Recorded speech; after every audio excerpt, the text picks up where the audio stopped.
بسم الله الرحمن الرحيم والصلاة والسلام على أشرف المرسلين. Salam alaikum, bonjour tout le monde. Aujourd'hui, on va voir ensemble des exercices avec solutions sur les variables aléatoires discrètes et continues.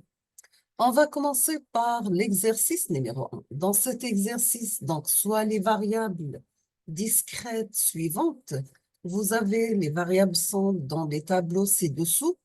On vous demande est-ce que elles représentent des variables aléatoires discrètes et justifiez vos réponses.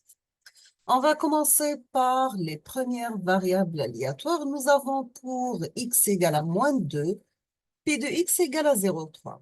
Pour x égale à 0, p de x égale 0,5. Pour x égale à 2, p de x égale à 0,2. Pour x égale à 4, p de x égale 0,1. On passe au deuxième tableau. Donc, vous avez pour x égale à 0,5, p de x égale à moins 0,4. Pour x égale 0,25, p de x égale 0,6. Pour x égale à 0,25, p de x, la densité de probabilité égale 0,8. Troisième tableau, nous avons pour x égale à 1,1, p de x égale 0,16. Pour x égale à 2,5, p de x égale 0,14. Pour x égale à 4,1, p de x égale 0,11. Et pour x égale 4,6, nous avons p de x égale 0,27. Pour x égale 5,3, nous avons p de x égale 0,22. On passe au tableau l'avant-dernier. Nous avons pour x égale 0, p de x égale moins 0,25. Pour x égale à 1, p de x égale à 0,5. Pour x égale à 2, p de x égale à 0,35. Pour x égale à 3, p de x égale 0,1. Pour x égale à 4, p de x égale 0,3. Un autre tableau, donc nous avons pour x égale à 1, p de x égale à 0,325. Pour x égale à 2, p de x égale 0,406. Pour x égale à 3, p de x égale 0,164. Le dernier tableau, nous avons pour x égale à 25, p de x égale 0,13. Pour x égale à 26, p de x égale à 0,27. Pour x égale à 27, p de x égale à 0,28. Pour x égale à 28, p de x égale à 0,18, pardon, 0,18. Pour x égale à 29, p de x égale 0,14. On passe la solution de cet exercice. Donc, nous avons que le premier tableau ne peut pas présenter une variable aléatoire car la somme de toutes les probabilités est supérieure à 1. Donc, la condition à vérifier, il faut que la somme de P de X doit être égale à 1. Nous avons que le deuxième tableau présente des probabilités négatives, donc ce n'est pas une probabilité aléatoire, car les probabilités doivent être supérieures à 0. Le troisième tableau aussi n'est pas une variable aléatoire, car la somme de toutes les probabilités est inférieure à 1. Le quatrième non plus, car ce sont des probabilités négatives. Le cinquième tableau non plus, car la somme des probabilités est inférieure à 1. Et le sixième tableau représente bien une variable aléatoire, car la somme des probabilités est égale à 1 et toutes les probabilités sont positives. Donc, le sixième tableau, vérifiez bien la loi de probabilité. Il faut que les probabilités ne sont pas négatives. Comme ici, par exemple, elles sont négatives, il faut que la somme de P de X égale à 1. Donc, ils sont tous manches des variables aléatoires, sauf le dernier tableau. On passe l'exercice numéro 2. Dans cet exercice, vous avez soit deux variables aléatoires discrètes données ci-dessous. Vous avez pour x égale 77, p de x égale à 0,15. Pour x égale 78, p de x égale 0,15. Pour x égale 79, p de x égale 0,20. Pour x égale à 80, p de x égale à 0,40. Pour x égale 81, p de x égale 0,10. On passe au deuxième tableau. On vous demande pour x égale à 13, p de x égale à 0,22. Pour x égale à 18, p de x égale à 0,25. Pour x égale à 20, p de x égale à 0,20. Pour x égale à 24, p de x égale à 0,17. Pour x égale à 27, p de x égale 0,16. On vous demande dans cet exercice, premièrement, tracer pour chacune la densité de probabilité. Donc, tracer pour chaque tableau la densité de probabilité. La deuxième question, on vous demande de tracer pour chacune sa fonction de répartition. Donc, tracer pour chacune la densité de probabilité, tracer pour chacune la fonction de répartition.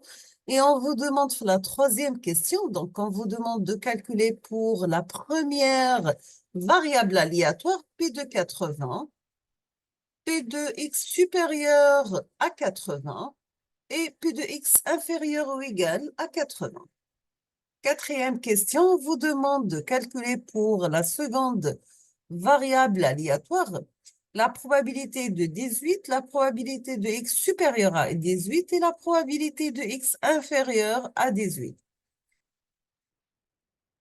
Cinquième question, on vous demande de calculer pour chacune l'espérance E de x, la variance x et l'écart type, et son écart type. On passe la correction.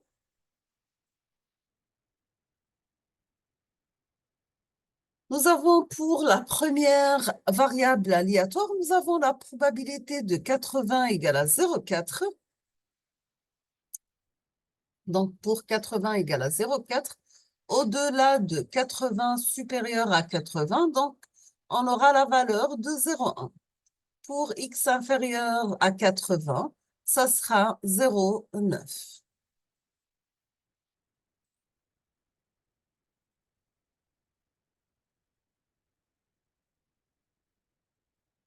Donc, vous aurez 0,40 plus 0,20 plus 0,15 plus 0,15.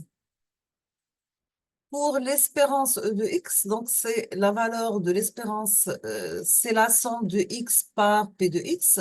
On va remplacer, on va faire la somme.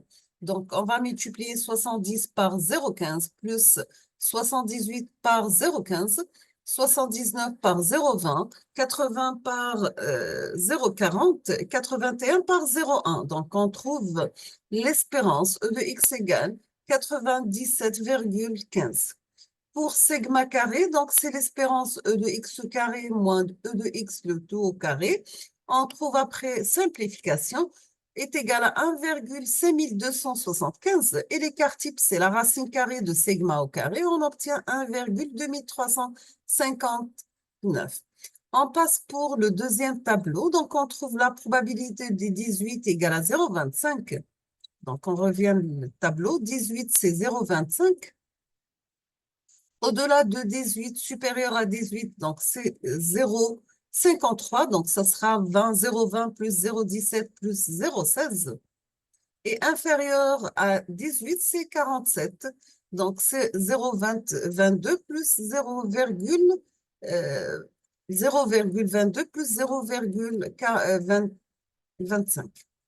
La même chose pour l'espérance, c'est la somme de x par la probabilité p de x. Sigma au carré est égal l'espérance e de x au carré moins e de x, le tout élevé au carré. Et sigma, c'est la racine carrée de sigma au carré. Donc, ce sont des calculs simples. Donc, essayez de faire vous-même les questions. On passe l'exercice numéro 3. Donc, vous avez dans cet exercice, parmi les cas suivants, on vous demande de déterminer si la variable aléatoire x est ou non une variable aléatoire binomiale. Est-ce que c'est une variable aléatoire binomiale ou non? Si tel est le cas, donnez les valeurs de n et de p. Sinon, expliquez pourquoi. Vous avez que x est le nombre de points sur la face supérieure du dé, juste qui est lancé. X est le nombre de cœurs dans une main de 5 cartes tirées, sans remplacement bien sûr, à partir d'un jeu de cartes ordinaire bien mélangé. est-ce que X, donc, les cas, donc, vous avez le premier cas, X, nombre de points sur la face supérieure du dé jusqu'il lancé. Est-ce que c'est une variable aléatoire binomiale ou non? Deuxième cas, X, c'est le nombre de cœurs dans une main de 5 cartes tirées sans remplacement à partir d'un jeu de cartes ordinaire bien mélangé. Est-ce que X est une variable aléatoire binomiale ou non? Troisième cas, X est le nombre de pièces défectueuses dans un échantillon de des pièces sélectionnées au hasard issues d'un process de fabrication dans lequel 0,02% de toutes les pièces sont défectueuses. Quatrième cas, est-ce que le c'est une variable aléatoire binomiale ou non? X est le nombre de fois qu'on obtient un nombre pair en s'élancé du dé. Est-ce que X est une variable aléatoire binomiale ou non? X c'est le nombre de dés qui montre un nombre pair lorsque 6 dés sont lancés à la fin. Est-ce que X est une variable aléatoire binomiale ou non? On passe la solution. Donc, vous avez le premier cas, donc pour X est le nombre de points sur la face supérieure du dé jusqu'il lancé. Donc, il n'est pas binomial car pas de succès-échec. Donc, la condition de succès-échec n'est pas vérifiée. Deuxième cas, X est le nombre de cœurs dans une main de 5 cartes tirées sans remplacement à partir d'un jeu de cartes ordinaire bien mélangé.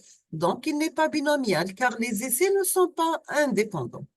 Troisième cas, X est le nombre de pièces défectueuses dans un échantillon de 10 pièces sélectionnées au hasard, issues d'un process de fabrication dans lequel 0,02% de toutes les pièces sont défectueuses. Donc, elle est binomiale, sachant que n égale à 10 parce que nous avons le nombre de pièces, échantillon de 10 pièces, donc n égale à 10. La probabilité, c'est 0,02%, donc c'est 0,302. Quatrième cas, 1, 2, 3, 4. Oui, quatrième cas. X, le nombre de fois qu'on obtient un nombre pair en silencé de D. Oui, c'est une loi binomiale car nous avons n égale à 6, ici face du D, et la probabilité égale 0,5. Puisqu'on a le nombre pair, le D, le pair ou 2 ou 4 ou 6, donc est égal à 0,5. Il faut que la somme des probabilités est égale à 1. Le dernier cas, nous avons X et le nombre de D qui montre un nombre pair lorsque 6 D sont lancés à la fois. Donc, elle est binomiale avec toujours n égale à 6 et la probabilité égale à 0,5. On va s'arrêter ici. Aujourd'hui, on termine la suite dans les prochaines vidéos, Inch'Allah. Je vous souhaite bonne chance, beaucoup de succès. À la prochaine. Merci beaucoup.